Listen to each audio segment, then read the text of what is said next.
आप सबको टीचर सारथी चैनल में हार्दिक स्वागत है।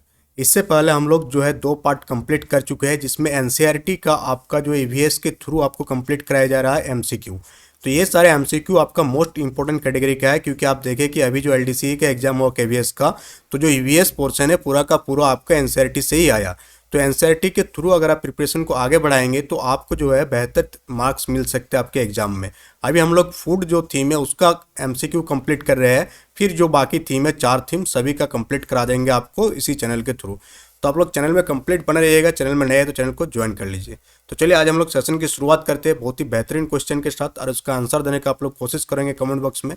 पहला क्या पूछा गया, आप इसका हिंदी बताते चलेंगे, तो हिंदी मीडियम के स्टूडेंट घबराए नहीं, कोई दिक्कत नहीं, बहुत ही लो लेवल का इंग्लिश इसमें है।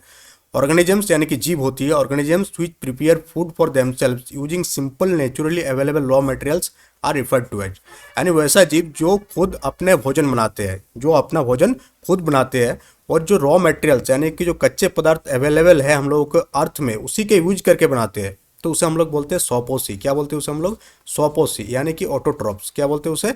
ऑटोट्रॉप्स। तो इसका आंसर क्या आ जाएगा? ऑप्शन नंबर बी इसका आंसर हो जाएगा, जो खुद अपना भोजन बनाते हैं रॉ मटेरियल्स के यूज करके, जो अवेलेबल है नेचुरली, उसे हम लोग बोलते हैं स्वपोषी यानी कि ऑटोट्रॉप्स। क्वेश्चन नंबर 2 हम लोग देखेंगे कि in the absence of which of the flowing will photosynthesis not occur in leaves. यानी कि इनमें से जो 4 ऑप्शन दिया गया है, किसके अनुपस्थिति में आपका फोटोसाइंथेसिस यानी कि प्रकाश संश्लेषण, पौधे जिस विधि से भोजन बनाते हैं उसे हम लोग क्या बोलते हैं? फोटोसाइंथेसिस बोलते हैं। यानी कि किसके कमी से या कोई कौन सा चीज जो लीव में अगर नहीं रहेगा तो आपका फोटोसाइंथेसिस नहीं होगा। ऑप्शन है गार्ड सेल्स, क्लोरोफिल, वैक्यूल या स्पेस बिटवीन सेल। तो हम लोग सभी जानते हैं कि अगर क्लोरोफिल नहीं रहेगा तो आपका फोटोसाइंथेसिस का जो क्रिया नहीं होगा। और क्लोरोफिल में कौन सा धातु पाई जाती है? तो मैग्नीशियम धातु पाई जाती है क्लोरोफिल में, ये आप याद रखिएगा। क्वेश्चन नंबर 3 हम लोग देखेंगे कि विच of the following statement correct. तो 4 स्टेटमेंट दिया है, कौन कौन सा स्टेटमेंट करेक्ट है ये आपसे पूछा गया। तो पहला स्टेटमेंट क्या है कि all green plants can prepare their own food, कि जितने भी हरे पौधे हैं वह अपने खाना खुद बना सकते हैं। तो ये क्या? हाँ सही है, तो ये आपका करेक्ट स्टेटमेंट है। सेकंड बोला गया है कि मोस्ट एनिमल्स आर ऑटोट्रॉप्स, यानी कि अधिकतर जो जीव है, अधिकतर जो जंतु है वे क्या? स्वपोषी है। तो गलत है, ये एकदम सरासर गलत है। ऑप्शन नंबर 3 या carbon dioxide is not required in photosynthesis, कि फोटोसाइंथेसिस में कार्बन डाइऑक्साइड की जरूरत नहीं है, ये आपसे पूछा गया। तो गलत है, हम लोग जानते हैं कि फोटोसाइंथेसिस के लिए कार्बन डाइऑक्साइड की जरूरत होती है। 4 नंबर में क्या है कि oxygen is liberated during photosynthesis, की फोटोसाइंथेसिस के ड्यूरिंग ऑक्सीजन क्या मुक्त होती है। तो हाँ ये सही है, फोटोसाइंथेसिस के दौरान ऑक्सीजन मुक्त होती है, कार्बन डाइऑक्साइड ग्रहण किया जाता है प्लांट की ओर से और ऑक्सीजन मुक्त होती है। ऑक्सीजन क्या होती है? मुक्त होती है। तो जो 4 नंबर वाला स्टेटमेंट है वो करेक्ट स्टेटमेंट है। तो इसके हिसाब से आप देखें कि statement 1 and statement 4 are correct. तो आप ऑप्शन देखेंगे कि option number A is correct, यानी कि 1 एंड 4 आर करेक्ट। चलिए 4 नंबर हम लोग जाएंगे, फीचर प्लांट यानी घटपर्णी पौधे। घटपर्णी पौधे फीचर प्लांट के हिंदी में क्या बोलते हैं? घटपर्णी पौधे। तो फीचर प्लांट से रिलेटेड क्वेश्चन आपका आ सकती है, और एलडीसी एग्जाम में भी इसको पूछा गया था। Feature plant traps insects because, वो जो होती है इंसेक्ट को ट्रैप कर लेती है, बिकॉज इज ए हेट्रोट्रॉप, कि वो एक हेट्रोट्रॉप है। B grows in soils which lack in nitrogen, कि वो उस टाइप के सॉइल में उसका जन्म होती है, यानी कि उगते हैं फीचर प्लांट जहाँ पर नाइट्रोजन की कमी होती है। ऑप्शन सी कि डाज नॉट हैव क्लोरोफिल, की क्लोरोफिल नहीं पाई जाती है। ऑप्शन 4 कि has a digestive system like human beings. तो ऑप्शन नंबर 4 तो गलत हो जाएगा, कि ह्यूमन बींग्स जैसा डाइजेस्टिव सिस्टम फीचर प्लांट में नहीं पाई जाती है।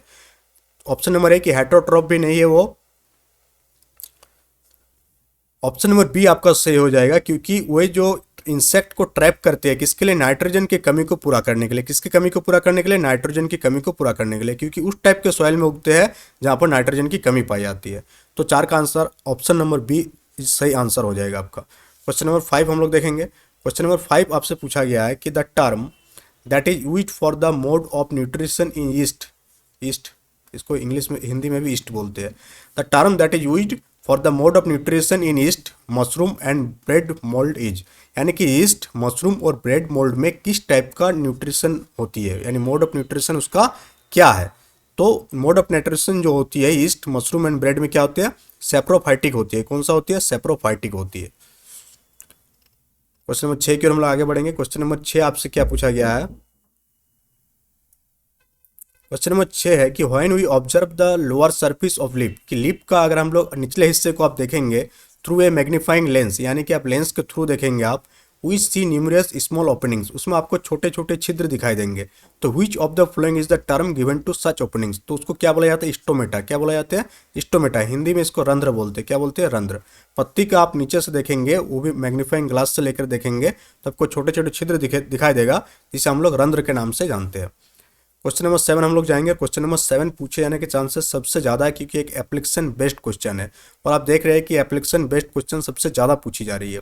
क्या पूछा गया है कि two organisms are good friends, कि दो ऑर्गेनिज्म है जो क्या अच्छे दोस्त थे, एंड लिविंग टुगेदर, और एक साथ रहते हैं। ठीक है, लिविंग टुगेदर, दो अच्छे दोस्त भी है, living together. One provide shelter, एक दोस्त जो है क्या प्रोवाइड करते हैं, शेल्टर प्रोवाइड करती है, वाटर प्रोवाइड करती है, एंड न्यूट्रिएंट्स यानी पोषक तत्व प्रोवाइड करते हैं। जबकि जो दूसरा दोस्त है वो क्या करते हैं, प्रोवाइड्स फूड, वो फूड प्रोवाइड करती है। तो दो दोस्त मिलकर साथ रहते हैं, एक क्या क्या शेल्टर, वाटर और न्यूट्रिशन प्रोवाइड करती है, दूसरा उसको फूड प्रोवाइड करती है। तो साचे एसोसिएशन ऑफ ऑर्गेनिज्म, इस प्रकार का जो एसोसिएशन बनती है उसे क्या कहा जाता है, तो उसे हम लोग सिम्बियोसिस रिलेशनशिप बोलते हैं, सहजीवी संबंध, सिम्बियोसिस रिलेशनशिप बोलते हैं, जिसमें दो जीव आप एक दूसरे के ऊपर डिपेंडेंट होती है और चीज़ों को शेयर करते हैं, तो उसे हम लोग सिम्बियोसिस रिलेशन बोलते हैं। क्वेश्चन नंबर 8 की ओर हम लोग जाएंगे कि which of the following raw material is available in the air for photosynthesis, तो चार ऑप्शन में से कौन सा ऑप्शन जो है अवेलेबल है रॉ मटेरियल हवा में जो फोटोसाइंथिसिस के लिए यूज होती है, तो कौन सा आपका कार्बन डाइऑक्साइड। कार्बन डाइऑक्साइड कहाँ रहती है, हवा में पाई जाती है, जो एक रॉ मटेरियल है किस चीज़ के लिए, फोटोसाइंथिसिस के लिए। किसके लिए, फोटोसाइंथिसिस के लिए। तो क्वेश्चन नंबर 8 का ऑप्शन हो जाएगा बी। तो आपको क्लियर हो गया। अब हम लोग नेक्स्ट पार्ट की ओर जाएंगे। इसमें क्वेश्चन नंबर 8 तक हम लोग देख लिए, इसका शॉर्ट वाला हम लोग देख लेते हैं, थोड़ा इंपॉर्टेंट है कि नहीं। इसमें क्वेश्चन नंबर 10 भी आपका एप्लीकेशन बेस्ड क्वेश्चन है, तो इसको हम लोग देख लेते हैं एक बार। क्वेश्चन नंबर 10 क्या बोला गया है कि फोटोसाइंथिसिस रिक्वायर क्लोरोफिल, कि प्रकाश संश्लेषण के लिए क्या क्या चीज़ चाहिए, क्लोरोफिल चाहिए, and a few other raw materials, और उसके साथ साथ कुछ और भी रॉ मटेरियल्स चाहिए, यानी कच्चे पदार्थ चाहिए। Add the missing raw materials to the list given below, तो फोटोसाइंथिसिस के लिए क्या क्या मटेरियल चाहिए, सबसे पहले आपको चाहिए वाटर चाहिए, मिनरल्स चाहिए, और क्या क्या चाहिए आपको, सनलाइट। विदाउट सनलाइट आपका फोटोसाइंथिसिस नहीं होगा, तो सनलाइट भी आपको चाहिए, और क्या क्या चाहिए आपको, सनलाइट या लाइट एनर्जी भी हम लोग बोल सकते हैं, और क्या चाहिए, कार्बन डाइऑक्साइड। क्या चाहिए, कार्बन डाइऑक्साइड। तो फोटोसाइंथिसिस के लिए इन चारों चीज़ की जरूरत है। अब ये भी एक देखते हैं कॉन्सेप्ट, बेसिक क्वेश्चन है। क्या पूछा गया कि एक गॉट यानी कि बकरी, गॉट मतलब बकरी होती है, एक got its way all the leaves of A small plant, एक छोटा सा प्लांट है और उसका सारा पत्ती को एक जो है बकरा जो है खा गई। क्या कि खा गई बकरी। तो however in a few days, जबकि कुछ ही दिन में new leaves could be seen sprouting, sprouting मतलब उगना, कुछ ही दिन में उस प्लांट में जो होती है आप देखेंगे कि नए पत्ती जो है उग गई है। How did the plant survive without leaves, तो जो लीव खा गई थी उसके बिना भी प्लांट कैसे सर्वाइव कर गई। तो ये क्वेश्चन एक बहुत ही इंपॉर्टेंट और एप्लीकेशन बेस्ड क्वेश्चन है। प्लांट सर्वाइव क्यों करेगी, क्योंकि उसका जो स्टेम होती है, जो तना होती है, स्टेम एंड रूट, आप याद रखिएगा कि प्लांट का जो स्टेम एंड रूट, रूट मतलब जड़, स्टेम मतलब तना, एंड रूट्स मतलब जड़, तो एक पौधे का स्टेम और रूट्स, इन दोनों में क्या होती है, फूड को क्या कहते हैं, स्टोर करके रखा जाता है। किस क्या करके, स्टोर करके, स्टोर द फूड। आप देखे होंगे कि जो पतझड़ का मौसम होती है उस टाइम में सारे पत्तियां गिर जाते हैं, और परंतु फिर बसंत ऋतु आते ही पत्तियां उग जाते हैं। तो जितने टाइम तक पत्तियां नहीं रहती है तब तक जो प्लांट सर्वाइव किस चीज़ से करते हैं, तो उसका जो फूड है वो स्टेम और रूट में क्या रहते हैं, वो स्टोर रहती है, जिसके कारण क्या वो सर्वाइव कर जाते हैं। और भी क्वेश्चन कुछ हम लोग देख लेते हैं। अनस्क्रैम्बल वाला कोई ज़रूरत नहीं है आपको देखने का। ये वाला एक है जो आपका दिखा जा सकता आपका एग्जाम में। क्वेश्चन नंबर 13, क्वेश्चन नंबर 13 क्या पूछा गया आप देखेंगे कि nitrogen is an essential nutrient for plant growth, कि पौधे की वृद्धि के लिए नाइट्रोजन जो है एक जो है बहुत ही महत्वपूर्ण यानी कि इसेंशियल यानी कि एकदम चाहिए पोषक तत्व है। But farmers who cultivate pulse crops like green gram, Bengal gram, black gram etcetera do not apply nitrogenous fertilisers during cultivation, तो लोग अप्लाई नहीं करते हैं, तो लोग क्यों अप्लाई नहीं करते हैं, तो इसका आंसर आप देने की कोशिश करेंगे। तो आपको याद होगा, तो आपको याद होगा कि जो पल्सेस की रूट होती है, जो दाल वगैरह की जो जड़ होती है, पल्सेस की जो रूट्स होती है, यानी कि जितने भी प्रकार के लेग्यूमिनियस प्लांट्स है उसमें क्या होती है, सिम्बायोटिक एसोसिएशन होती है एक बैक्टीरिया के साथ, जिसे हम लोग बोलते हैं राइबोसोम। क्या बोलते हैं उसे हम लोग, राइबोसोम। तो उसे क्या बोलते हैं हम लोग, राइबोसोम। और ये जो राइबोसोम है ये क्या करते हैं, नाइट्रोजन प्रोवाइड करते हैं। क्या करते हैं, नाइट्रोजन प्रोवाइड करते हैं, इसलिए इसमें जो है नाइट्रोजन की खाद देने की कोई ज़रूरत नहीं होती है। क्वेश्चन नंबर 15 एक इंपॉर्टेंट है। क्वेश्चन नंबर 15 को आप देख लेंगे कि क्वेश्चन नंबर 15 क्या बोला है कि sunlight, chlorophyll, carbon dioxide, water and minerals are raw materials essential for photosynthesis. Photosynthesis के लिए ये सारे रॉ मटेरियल चाहिए होता है। Do you know where they are available, कि ये लोग कहाँ से अवेलेबल है। तो प्लांट में क्या क्या अवेलेबल है, प्लांट में जो अवेलेबल है क्लोरोफिल जो है आपका प्लांट में अवेलेबल है। क्लोरोफिल आपका कहाँ अवेलेबल है, प्लांट में, जो प्लांट से ही वो सर मिलता है किसको, प्लांट को। जो सॉइल से क्या क्या मिलती है, मिट्टी से वो लोग क्या क्या ग्रहण करते हैं, तो मिट्टी से जो पानी है वाटर ग्रहण करते हैं, और मिनरल्स, जो मिनरल्स की जरूरत होती है वो मिनरल्स भी उसको कहाँ से मिल जाती है, मिट्टी से मिल जाती है। हवा से क्या पाते हैं वो, कार्बन डाइऑक्साइड वो लोग हवा से लेते हैं, और ड्यूरिंग डे क्या लेते हैं वो लोग, सनलाइट लेते हैं। तो ये वाला कॉन्सेप्ट भी आपको क्लियर हो जाएगा, क्लियर हो गया। अब हम लोग एक डायग्राम देखेंगे, और यहाँ पूछा गया है कि स्टोमेटा ओपनिंग और गार्ड सेल को आपको दिखाना है। तो ये जो लो पार्ट है, ये क्या स्टोमेटा ओपन है, क्या स्टोमेटा ओपनिंग, क्या ये स्टोमेटा ओपनिंग है। और गार्ड सेल कौन सा, ये वाला जो पार्ट आपको दिख रहा है, ये क्या है, ये एक प्लांट के जो लीव्स है उसमें एक स्ट्रक्चर इस टाइप की पाई जाती है, ये आपका गार्ड सेल हो जाएगा। और भी कुछ इसमें इंपॉर्टेंट है तो देख लेते हैं। इसमें एक इम्पोर्टेंट ये मैच, ये कॉलम बहुत ही इंपॉर्टेंट है, ये आपका एग्जाम में देखने को मिल सकती है, तो ये आप मोस्ट इंपोर्टेंट कैटेगरी में रख लेंगे इसको। तो इसमें क्या है, match the organism given in column 1 with their mode of nutrition given in column 2। तो पहले मैंगो ट्री, तो सॉरी, आम का जो पौधा है, आम का जो पेड़ है, मैंगो ट्री जो क्या है ऑटोट्रॉप है, 100% है। तो वन का क्या हो जाएगा, वन का आपका 3 हो जाएगा, वन का क्या हो जाएगा, 3 हो जाएगा। मशरूम, मशरूम में किस प्रकार का जो मोड ऑफ न्यूट्रिशन पाई जाती है, किस प्रकार से पोषक तत्व ग्रहण करते हैं। तो मशरूम जो है आपका क्या करते हैं, सेप्रोफाइट है, क्या है मशरूम, सेप्रोफाइट हो गया आपका।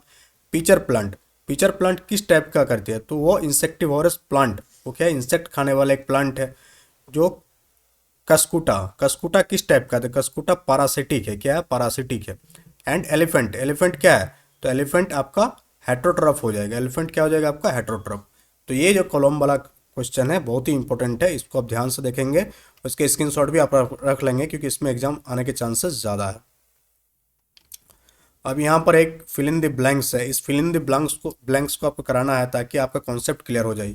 हम सोचते हैं कि ये फिल इन द ब्लैंक्स आप अपने से करने की कोशिश करेंगे क्योंकि बहुत ही ईजी है, और फोटोसाइंथिसिस प्रोसेस को इसमें बताया गया है। और कमेंट बॉक्स में कमेंट करके इन सारे के आंसर को आप देने की कोशिश करेंगे।